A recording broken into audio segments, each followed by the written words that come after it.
Y a propósito de este tema, saludo con gusto a Benjamín González Roaro, ex subsecretario de Educación y presidente de la Academia Mexicana de Educación, Asociación Civil. Benjamín, gracias por estar aquí. No, gracias a ustedes por permitirme este medio para hablar sobre un tema muy importante, la educación y los cambios que se vienen.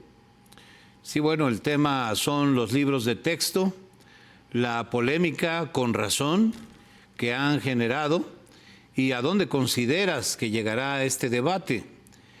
Dame un comentario general sobre los libros de texto para abrir la conversación.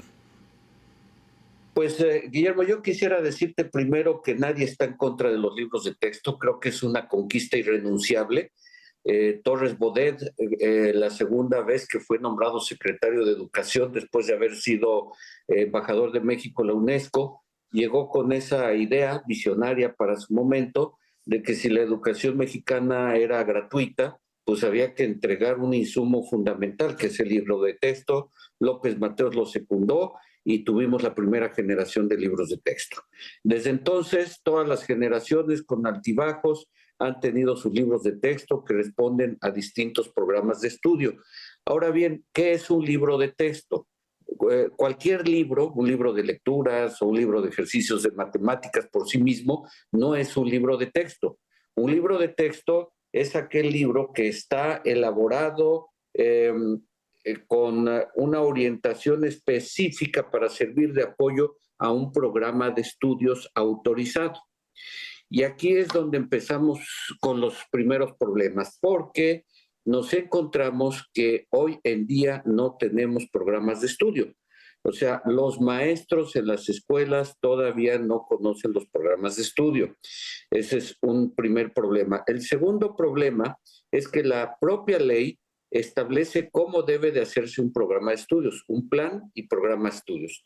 El plan fue elaborado en 2022, en agosto, 4 años después de haber iniciado este gobierno, sacó un plan de estudios. El año pasado, que recordarás que hubo ya algunas inconformidades cuando se conoció ese plan de estudios que se quería instrumentar en el ciclo anterior y que afortunadamente se pospuso para este año porque era evidente que no estaban preparados. Ahora se va a instrumentar ese plan de estudios, pero sin programas. En sustitución a los programas, la SEP ha anunciado que va a enviar una cosa que se llama programas sintéticos y que esos programas sintéticos los tomarán los maestros para hacer sus propios programas analíticos, adaptados a al contexto de cada escuela y de cada grupo escolar. Si bien esto suena atractivo, que el maestro va a tener mucha libertad, por el otro lado, pues háganse bolas como puedan, porque los maestros siempre han tenido libertad, una libertad didáctica en el salón de clases. Lo que ahora sucede es que no les están dando las herramientas adecuadas para que ellos hagan su planeación y establezcan estos programas sintéticos.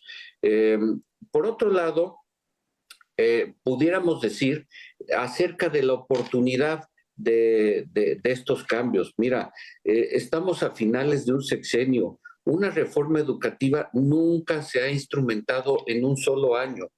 Esto es antipedagógico. Además, es imposible hacer una cosa con seriedad. Yo me pregunto cómo van a salir niños que estudiaron mitad con un programa y mitad con otro programa. Es más, vamos a tener niños, por ejemplo, en tercero de secundaria, los de tercero están saliendo con el programa 2011, los de segundo con el programa 2017 y los de tercero con este programa de estudios, entre comillas. Entonces, no tiene sentido a estas alturas. Un programa serio, responsable, iría un año un grado, otro año otro grado, otro año otro grado, hasta cumplir todos los grados de educación para que salgan generaciones completas con un programa de estudios. Entonces, en ese sentido, creo que también no hay oportunidad, pero pudiéramos entrar en temas todavía más delicados, Guillermo. La pandemia nos dejó, según datos del Banco Mundial, 1,5 millones de niños fuera de la escuela. Hubo una disminución de la escolaridad en 2 años. Y esto va a representar, según también datos del Banco Mundial, el 8% de los salarios menos para estos alumnos que están saliendo en la pandemia y ahora con estos programas de estudio, pues que no han sido validados, que no han sido correctamente elaborados. El plan de estudios y programas omití decir que la propia ley establece que se deben de realizar en conjunto con padres de familia, maestros y sectores involucrados. Y aquí no ha habido consultas, ha habido simulación de consultas donde han reunido maestros a foros, donde se dictan conferencias, pero realmente no se les ha preguntado qué es lo que debe de contener. Es más bien una decisión unilateral de la Secretaría de Educación Pública y de sus autoridades. Y me voy un poquito más allá. La propia Constitución creó un instituto público autónomo. Esto significa algo parecido al Instituto de Acceso a la Información o al Instituto Nacional Electoral, que se llama Mejorado, Organismo para la Mejora Continua de la Educación, que la Constitución y la ley le establecen las facultades para fijar lineamientos y criterios en materia de mejora educativa continua, lo cual ha sido totalmente ignorado. O sea, este organismo está de adorno. Yo no sé qué hacen las personas que ahí cobran, pero no están haciendo su función, porque esto lo están haciendo en una dirección general de la Secretaría de Educación Pública de manera totalmente unilateral con un pequeño grupo de asesores. Ahora bien, Guillermo, si entramos ya a los libros de texto, podría decirte que en grandes rasgos, por lo que ya sabíamos, se abandonan los ciclos escolares y se pasa a fases. Esto no me preocuparía mucho si tuviéramos un valor agregado en la educación para los niños, pero no se ha demostrado ni se ha dicho cómo pasar de ciclos a fases va a haber mayor aprovechamiento escolar. Segundo, se quitan las asignaturas y se pasa a campos de estudio. Y aquí empezamos a tener, sí, ya problemas más complicados, porque pues esto representa un cambio muy importante para el cual no se ha capacitado a los maestros, no se ha explicado perfectamente qué se quiere entender por estos campos que tienen nombres como lenguajes múltiples, nuestros saberes, ética y ciencia, o sea, realmente medio desordenado el asunto. ¿Por qué en casi todo el mundo se estudia por asignaturas? Porque la asignatura te permite estructurar, te permite secuenciar, te permite profundizar, te permite incluso evaluar y saber dónde están las fallas y poder resolver. Al no tener esta división, vas a querer como maestro llenar los contenidos de todos estos campos con tus propios programas analíticos que vas a desarrollar, pero sin saber exactamente cómo, porque ni siquiera hay secuencia. Mira, yo he hablado con algunos maestros de grupo y me dice que parecen un fichero, pero un fichero desordenado, pegotes, ensalada de todo, de una ficha o de una parte que habla sobre hormigas, se pasa a una que habla de educación sexual y luego se pasa a otra que habla probablemente de un problema comunitario. Entonces, no hay secuencia, no hay orden, no hay lógica, no hay manera en que el maestro pueda llevar esto fácilmente a los alumnos. Creo que se van a generar muchos problemas a la hora de instrumentarlo. Te podría decir también que la Ley General de Educación establece que la educación debe estar libre de fanatismos o debe de evitar y educar para luchar contra los fanatismos y prejuicios. Pero tú en los propios libros y no hace falta hojearlos mucho, te encuentras inmediatamente frases de prejuicio diciendo que todo lo que se hizo anteriormente en materia de educación fue cruel y podrido. Son palabras textuales que utilizan. Entonces, pues yo aquí estoy viendo un prejuicio, porque no creo que todo lo que se haya hecho anteriormente en materia educativa en este país, que tiene una gran tradición de educación, haya sido cruel y podrido.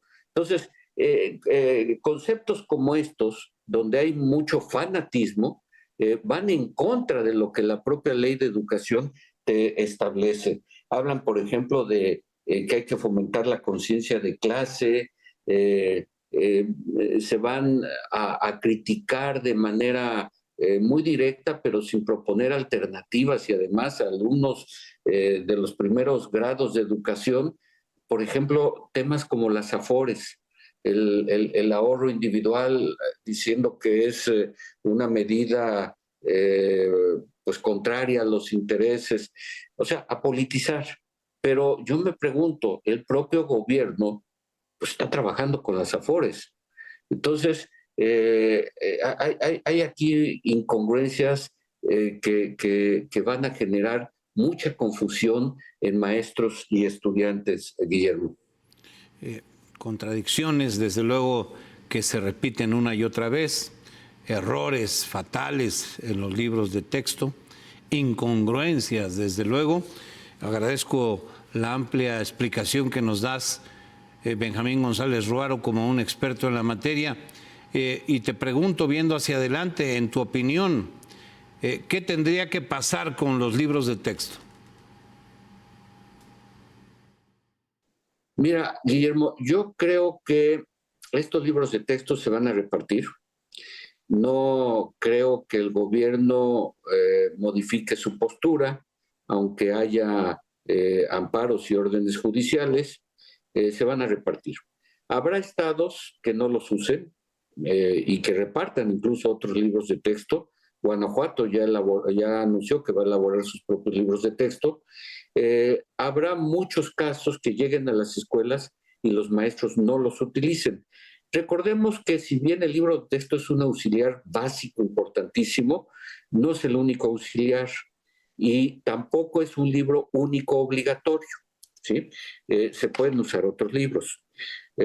Desafortunadamente, las escuelas con más desfavorables económicamente su contexto no van a tener esa posibilidad de otros libros, pero en muchos casos se van a usar otros libros. Y aquí hay una cosa muy curiosa.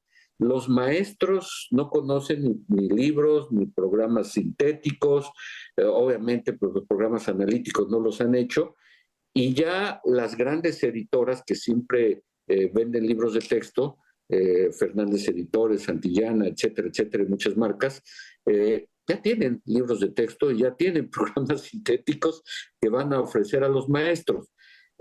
Yo creo que, como siempre, los maestros van a ingeniárselas, van a elaborar sus propios apuntes, se los van a prestar entre ellos, los van a fotocopiar, los van a reproducir y con eso van a enseñar. Y yo me imagino que estos libros de texto, dentro de algún tiempo próximo, tendrán que ser revisados y no les auguro mucho éxito y larga vida.